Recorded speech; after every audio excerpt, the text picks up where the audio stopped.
amazing, good, bad, you all have stories. Well, this morning I decided to have Beth Onstott who is the HR director at the Walmart Supercenter. And she's had 34 years. This building is just.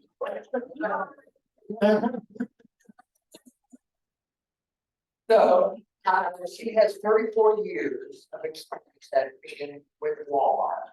So I decided that I would ask her to share some of these stories, whether they're interesting or enlightening or mildly humorous. I would like to introduce her. I'm sure that after she retires, she gets to that retirement age, but I'm sure she's going to be writing a book. The book, yeah.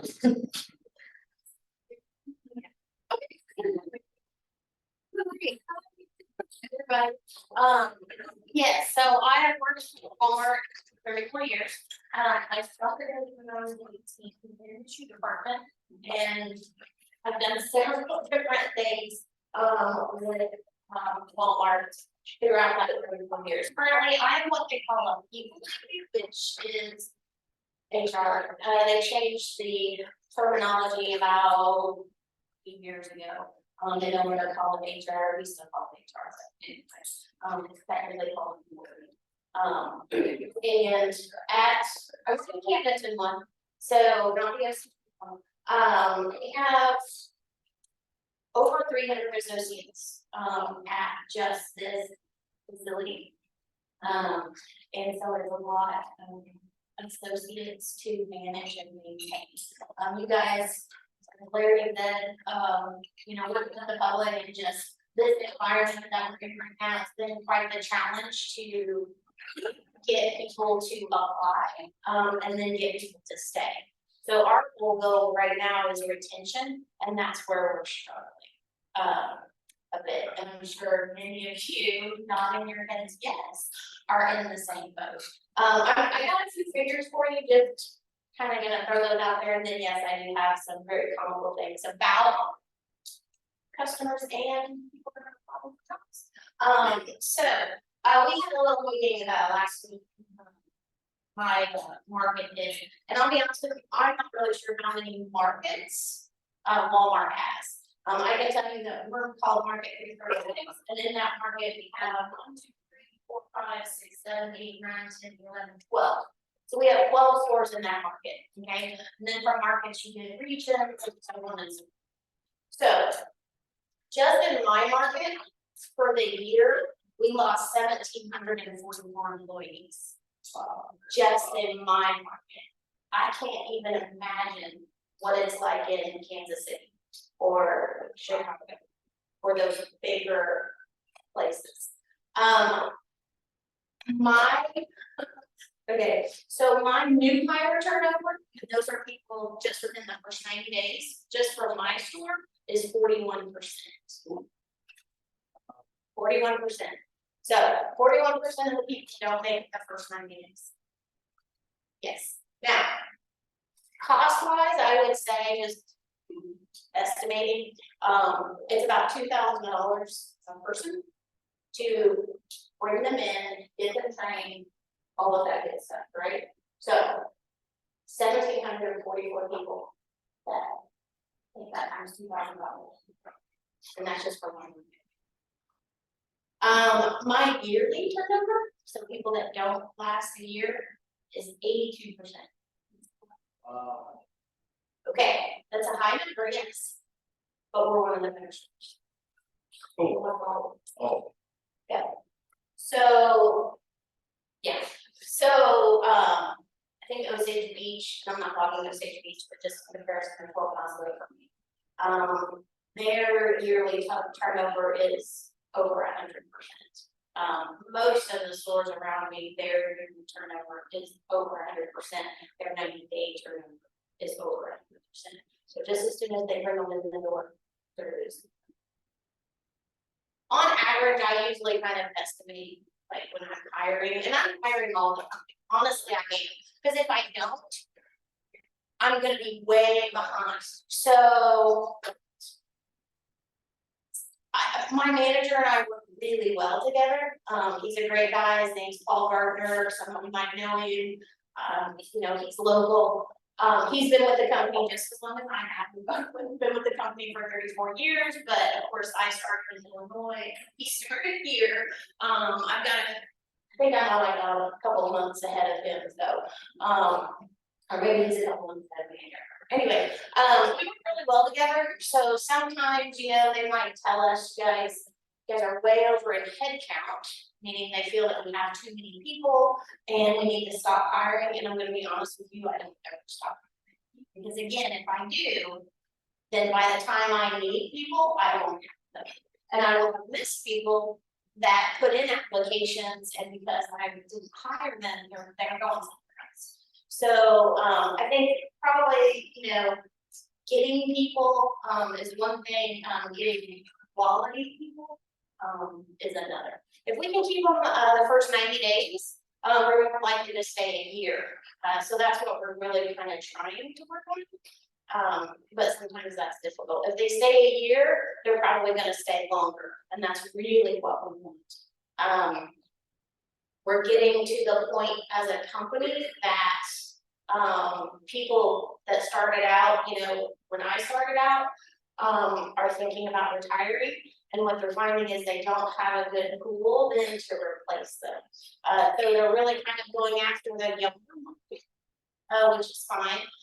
So, you know, I do have minors. I probably have I usually cover around 20 minors or more. It just depends on the time of the year. And so we're trying to get that younger generation to really think about Walmart as a career, which sometimes is a hard sell, because let's be honest, it's retail. And retail, what do? We work nights, we work weekends, we work holidays. And nobody wants to do any of that. So sometimes it's kind of but pay-wise, you know, my assistants, which they're not called assistants anymore, they're called coaches, but that doesn't name. You know, I think right now they're definitely making like 58, I think is the start rate for our coaches and stuff. And then of course we have what's called a store lead. Not every store has a store lead, but this little Walmart here, our little store, probably within the next 4 years we'll be making $120,000. We used to be like 90, 98. Let's say, you know, and it just keeps growing and growing and growing and growing. Got a lot of people moving into the area, a lot of people moving from Colorado, California, we're seeing Texas, people that are putting in applications. So we're getting a lot of people coming in to Missouri because of the affordability. So it just keeps growing. Last year we did 105 million. This year we're on track to do 180 million. We will probably do 100. So I mean, and speaking of those people, so probably the hardest thing about my job is just finding talent, as they like to call it. I get sometimes I have good weeks where I'll have a lot of people that put in applications, and sometimes not so good. Basically, the application process is easy. They can just go online to walmartcareers.com and put in an application. Or they can text the word jobs to 240-240, and then that's going to send the link, and they can put it in an application that way. So it's not hard, but I will say, personally for me, the application process just in and of itself, it make things a little bit easier. There's an assessment at the end of the application that everyone has to take, and you would be amazed how many people cannot pass that assessment. And it is very basic questions that, for whatever reason, maybe they're rushing through it. I'm not really sure. If someone doesn't pass the assessment, I can't bring them into hire. So they will have to wait 30 days to then come back into their application, and we take those assessments. And I always tell them, you just need to get those tests through. So it's easier than our pink bucket.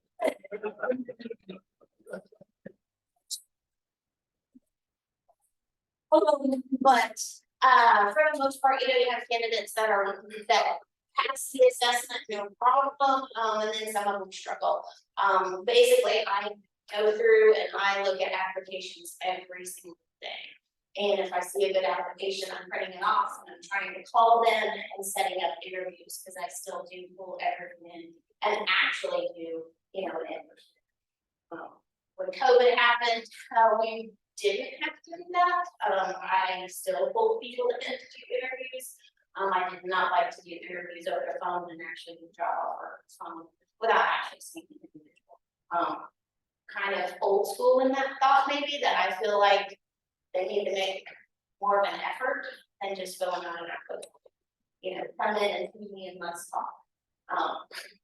And sometimes that's as well. But applications that I see, a lot of times when they fill out an application, and even though it's retail, and I have to tell them, hey, it's retail, so nights, weekends would be preferable. They'll put down their availability that they just remarked something for Monday through Friday, or weekends. And some of those applications, well, I call pretty much everything, because sometimes people will just put that down. And when I call them, I'll say, so I have a question about your availability. You said, no weekends, and you just want to work 7 to 4. So I'm like, oh, I just didn't know what to put. Yeah, really? You just didn't know what to put. And so then I just explained to them, well, that availability, how many things, so we can go back into it, what are you available? So I always give them the speech about availability is not what you want to work. Availability is what you want to have available to work, and those are two very different things. So sometimes, and I know what they're trying to do, they're trying to see how right. Oh, I hate that right for me. Or Monday through Friday. No, or Monday through Friday.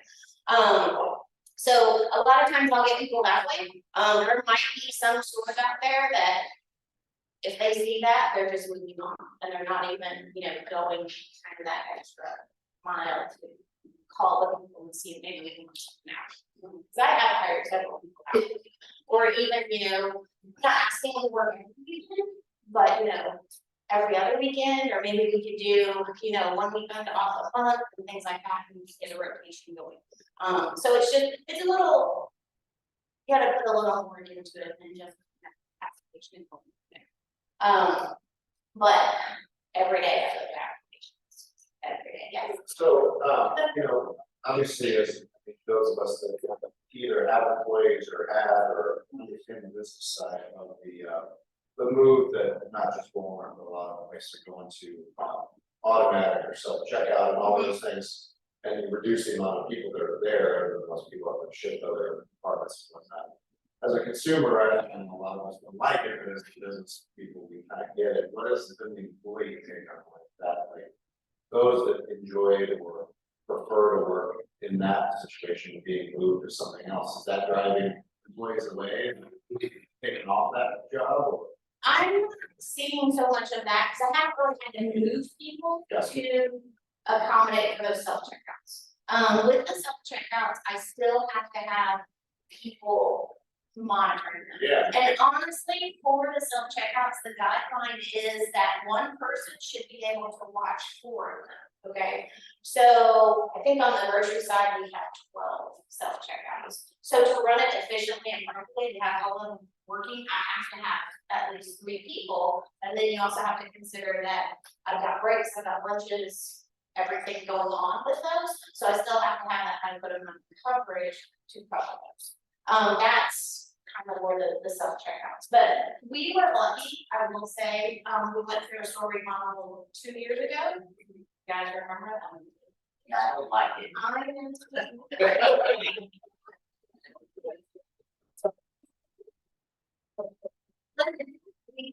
There were some things I'm like, this still part of it.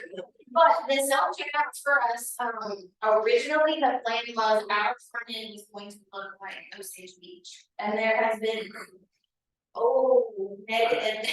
negative comments about their front end.